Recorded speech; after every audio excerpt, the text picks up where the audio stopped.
Hi, this is Westover with Westover Viticulture, and I'm standing in a vineyard in West Texas with a Sangiovese grape variety that's about 80 to 90% through veraison, which means the color change is occurring in the grapes and we're getting closer to harvest and to berry sampling for ripeness. So come on in closer. I want to share with you another thing we can do in the vineyard to help improve uniformity and quality.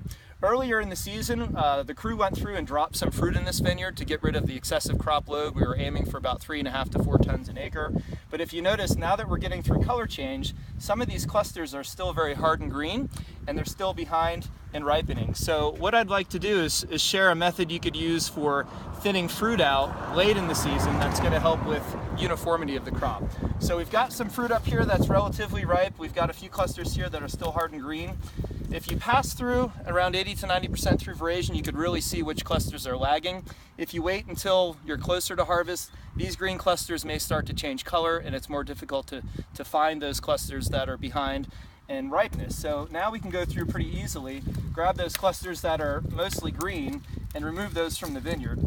And what we can do is we can keep the clusters on the larger shoots that are uniform. Now, there could be many reasons for these clusters to be lagging behind. If you notice, this cluster was on a very short shoot, and oftentimes there isn't a lot of photosynthetic activity on a short shoot, so the clusters lag behind. Another thing that could happen, this does happen unfortunately, is sometimes a hedger or a person who's trimming can cut off the shoots that are sticking out in the aisles, and therefore there's no leaf area to ripen that fruit, so it stays green and hard. So these are the obvious targets we're going to hit for removing fruit, and the idea is not that we're going to make the fruit ripen faster that's remaining. The idea is that we're going to make the fruit that's ripening more uniform and hopefully improve wine quality.